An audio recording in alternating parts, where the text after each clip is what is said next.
L'entrecôte, chanson réaliste.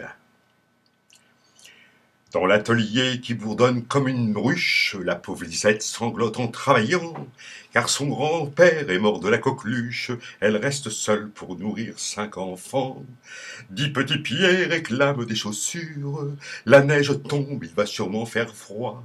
Tout en cousant pour les riches créatures, la petite main sans frissonner ses doigts. Et dans son estomac que torture la faim, elle sent que grandit la peur du lendemain. C'est pour pouvoir acheter l'entrecôte qui nourrira les chères têtes blondes qu'elle travaille pour les gens de la haute et qu'elle fait des robes pour le beau monde. Et le soir consciencieusement, si elle fait du supplément, c'est pour pouvoir acheter l'entrecôte. Mais un beau jour, comme elle était jolie, un beau jeune homme, un placier en tissu, lui acheta dans un coup de folie une belle robe avec des perles dessus.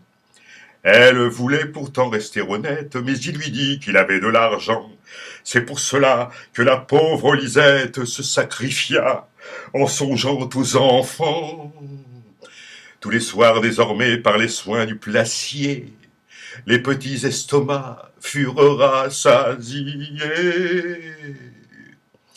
C'est pour pouvoir acheter l'entrecôte qui nourrira les chères têtes blondes qu'elle a commis son initiale faute, qui la rabaisse au rendu de mi-monde.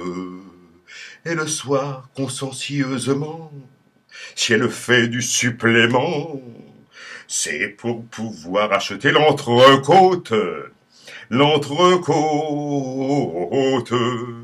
Mais son amant était d'humeur changeante. Il la quitta pour aller au Brésil. Alors du vice, elle descendit la pente, et de son corps, elle fit un outil. Mais dans son cœur, elle pensait à ses frères qu'elle sauvait d'un geste machinal.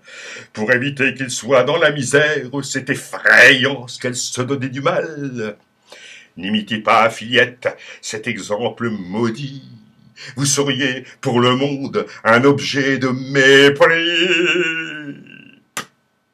C'est pour pouvoir acheter l'entrecôte qui nourrira les chères têtes blondes, qu'elle reçoit sans cesse des nouveaux hôtes, et qu'elle devient la femme à tout le monde.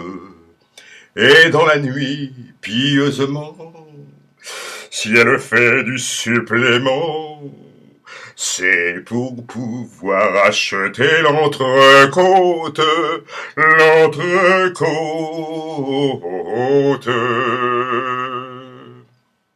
Grand moment.